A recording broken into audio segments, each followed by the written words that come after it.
Espero que te encuentres muy bien. Continuando con el tema de coordenadas polares, hoy vamos a ver área en este tipo de coordenadas. Como siempre, aquí está el icono del canal. Le puedes dar suscribirte, le puedes dar compartir, le puedes dar me gusta si este video resulta siendo útil. Entonces, cuando hablamos de las áreas polares, la situación es muy diferente a como lo teníamos en cartesiano. Ya en el video anterior habíamos hablado de cómo se transforma de una coordenada a otra, cómo se grafica y demás. Pero cuando hablamos del área en cartesiana, lo que nosotros hacíamos era aproximar a rectángulos. De tal manera de que armábamos una suma de Riemann y nos encontramos que el área era igual a una integral de f de x de x. En coordenadas polares, el objetivo no es calcular un área bajo la curva y el eje X. El objetivo en coordenadas polares es muy diferente. El objetivo en coordenadas polares es calcular el área entre dos ángulos. Es decir, un ángulo θ0 y un ángulo θ final. Es decir, no vamos a calcular un ángulo bajo la curva. Vamos a calcular un área bajo la curva. Vamos a calcular un área entre ángulos. Entonces nuestro objetivo sería calcular esta área. Voy a tratar de sombrearla, si me es posible. Que a veces toca como con un pulso. Aquí la estoy sombreando. Vamos a ver si corono. Sí, creo que no quedó tan mal. Fíjense, aquí yo no estoy graficando.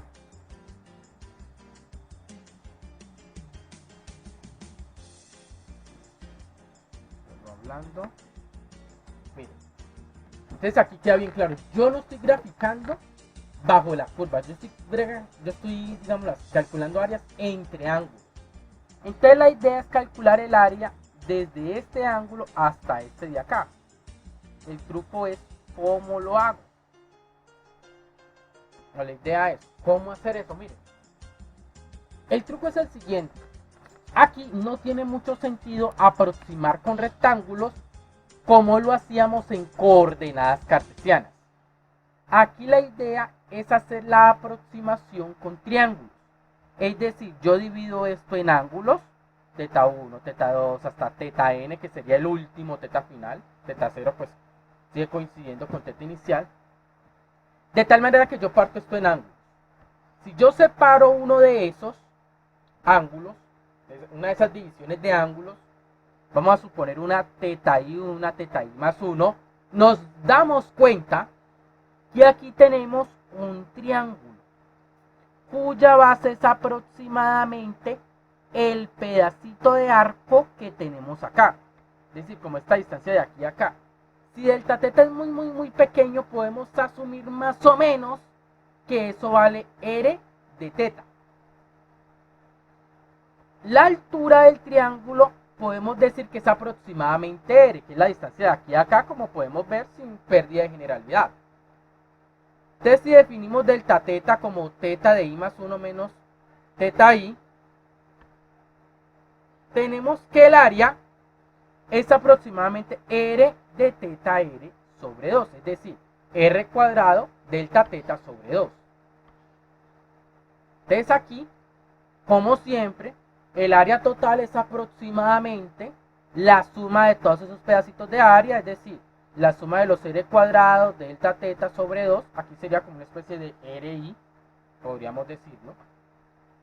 La situación es que el área será exacta en la medida de que esas divisiones de ángulos sean cada vez más pequeñas. De tal manera que en el límite cuando delta θ tiende a 0 de esta suma vamos a obtener el área exacta. Ahora ya por lo que habíamos trabajado en este curso, recuerden que yo tengo un video aquí en este canal de suma de Riemann. Entonces, considerando eso, esto de acá es exactamente una suma de Riemann.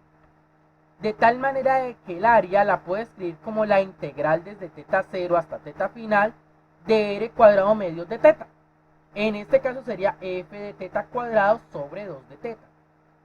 Entonces aquí tenemos una fórmula, entre comillas, fácil para calcular el área entre dos ángulos en una representación polar. Extendiéndolo pues a un caso más genérico, si yo tengo dos funciones, la función f y la función g, y yo quiero calcular exactamente, voy a intentar sombrearlo, vamos a ver si me queda bien. Entonces, si yo quiero calcular el área, es decir, voy a intentarlo, vamos a ver si me queda bien.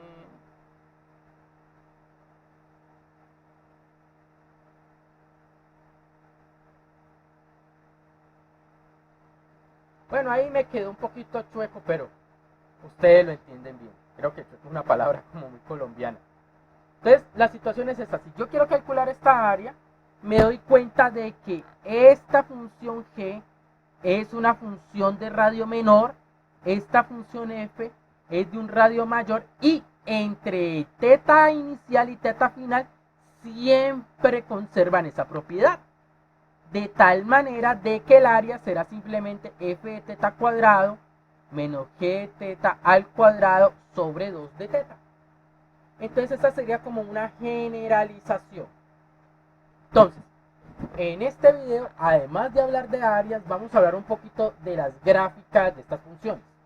En el video anterior, yo les mostré unas gráficas y unas animaciones que hice con un programa llamado Matemática. Esta vez he decidido hacer algo que está a la mano de ustedes. Es decir, voy a utilizar Wolfram Alpha.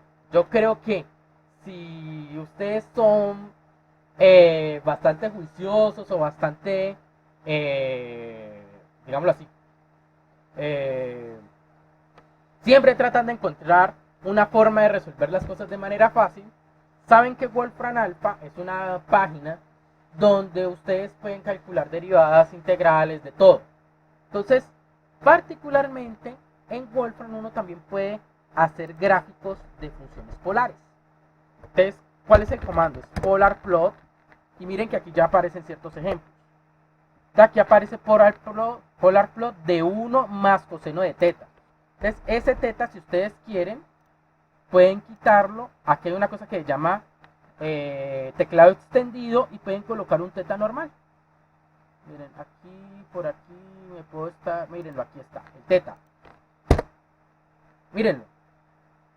Entonces, ya haciendo eso, miren que Wolfram entienden que quieren graficar R igual a 1 más coseno de teta. Entonces ahí tienen el gráfico. Entonces a mí aquí esto parece como un durazno, para no decir otra cosa. Pero miren que aquí podemos jugar un poco con esto. ¿Qué tal si en vez de graficar coseno de teta, grafico 2? Vamos a ver qué me da. Ah, miren que me dan unas especies de óvalos. Y si tengo 3, miren que aquí me quedan 3. Si cojo 4, tengo 4. Entonces yo creo que ustedes ya están empezando a sospechar que dependiendo del argumento que haya dentro del coseno, podemos tener diferentes, como entre comillas, pétalos de esta flor. Podríamos decir que esta es una forma de flor polar. Esto claramente es bastante complicado de hacer en cartesianas, pero aquí en coordenadas polares es bastante simple y bastante elegante. Como ejemplo voy a hacerlo hasta 10. Miren que van a aparecer 10 pétalos. 1, 2, 3, 4, 5, 6, 7, 8, 9, 10. Y creo que conté bien. Entonces aquí tenemos 10 pétalos. Entonces yo creo que sería una idea interesante calcular el área total de esta curva. Es decir, el área de 0 a 2pi. Miren que de 0 a 2pi me marca todo esto. Entonces, ¿cómo lo podemos hacer? Simple.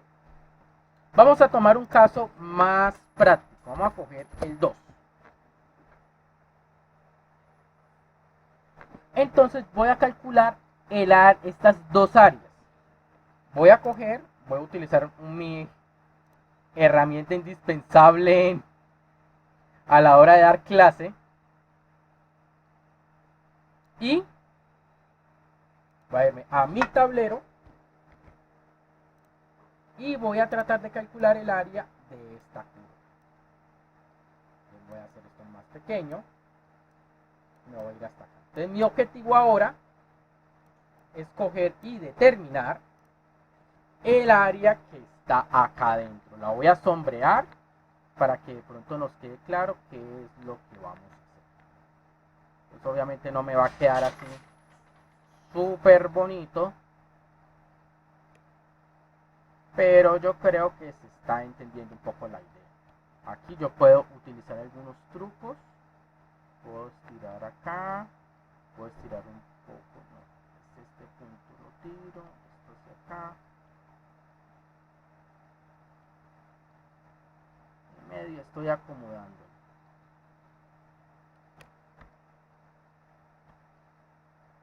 Pero creo que ustedes en casa están entendiendo cuál es la idea de lo que estoy tratando de hacer. Calcular esta área, la voy a sombrear, la voy a dejar un poquito más tenue para que no me estorbe tanto. Y creo que aquí ya se entiende qué es lo que queremos hacer. Entonces, esta área está en 1, voy a colocarlo en 3, voy a quitarle el sombreado. Sería en este caso la integral, porque aquí di la vuelta completa. Si ustedes se dan cuenta, aquí uno está dando la vuelta completa. Aquí, esta es la primera vuelta, aquí sigue y termina hasta acá. Entonces aquí tendríamos f de x, perdón, f de teta al cuadrado sobre 2 de teta de 0 a 2pi. Es decir, la integral de 0 a 2pi de 1 más el coseno de 2 teta al cuadrado de teta sobre 2.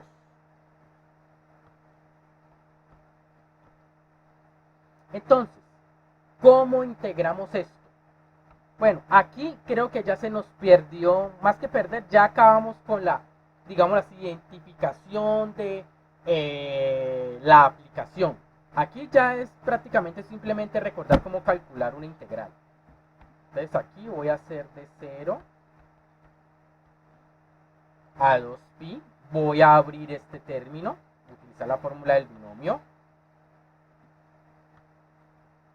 De tal manera de que tenemos un 1 más 2 coseno de 2 teta más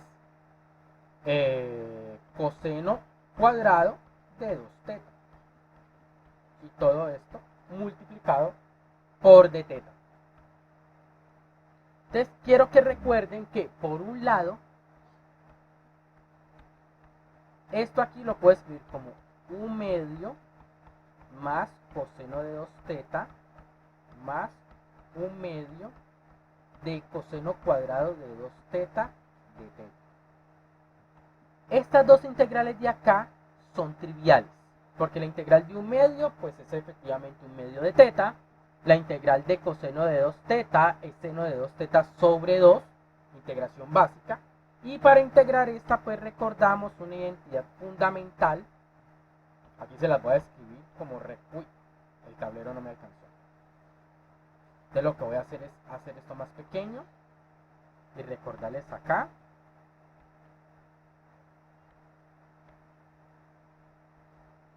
Un poco que coseno al cuadrado de u es 1/2 de 1 más coseno de 2 veces u. Esto es una identidad trigonométrica. De tal manera que recordando eso, aquí tendríamos la integral, regresamos a 3, de 0 a 2pi de 1/2 más coseno de 2pi, más 1/2 de 1/2 de 1 más coseno de 4 teta, cierro, y todo esto por d teta. Entonces, continuando, aquí en esta parte,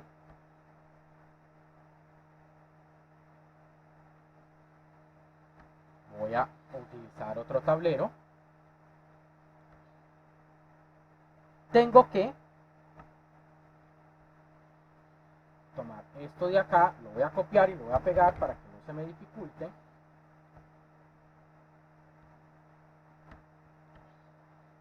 Aquí este 2 se me fue colado. Entonces, voy para acá.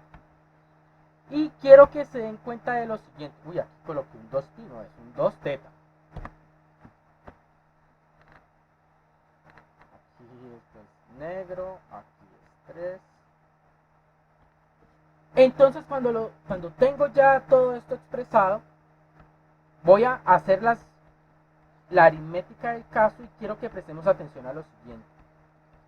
Más coseno de 2 teta más un cuarto más un medio del coseno de 4 teta de teta. Miren, aquí un medio y un cuarto me van a dar unos 5 cuartos.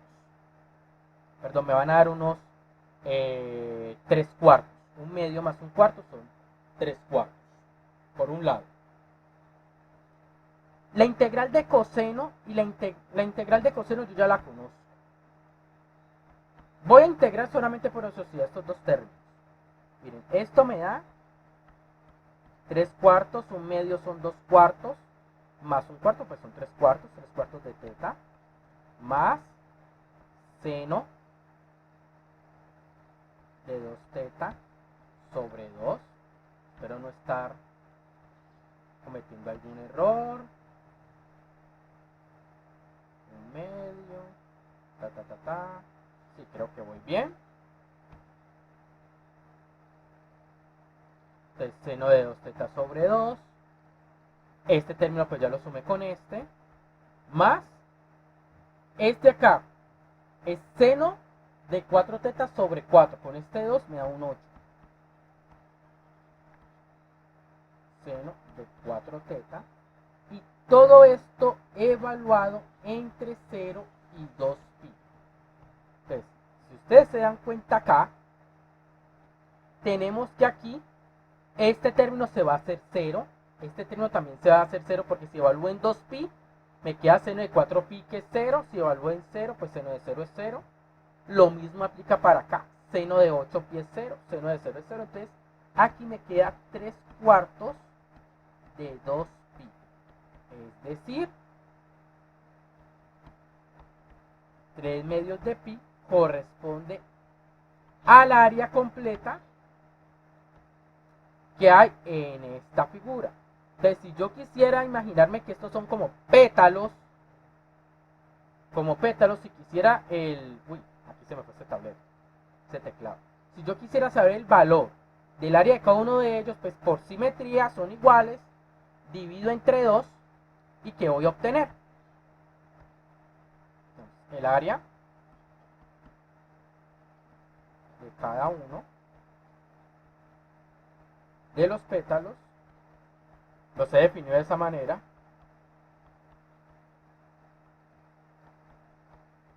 Es 3 medios de pi.